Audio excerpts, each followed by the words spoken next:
આજે આપણે એક પેપરમાંથી આમ પક્ષી ઉડતું હોય, ચાલો એવી રીતે બનાવીએ. બાળકોને આ મજા આવે.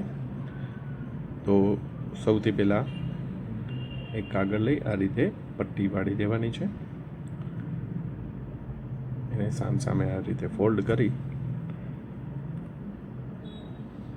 જુઓ, આ રીતે બંને સાઈડમાં આ એક બાજુએ પાડ્યું, સેમ એ જ રીતે સામેની સાઈડમાં પણ વાળવાનું છે અને એને આ રીતે ગોઠવી દેવાનું છે. આ રીતે એને હજી ફોલ્ડ કરવાનું, ખોલી અને આ બંને સાઈડમાં આ રીતે પણ ફરીથી ફોલ્ડ કરવાનું છે. કેમ કે જે ફોલ્ડ કરેલો ભાગ છે એને આપણે દબાવી અને આ રીતે અલગ કરવાનું છે, એટલા માટે. તો જુઓ, આ રીતે આપણું પક્ષી ઉડતું હોય, હાથેથી રમી શકાય એવું તૈયાર.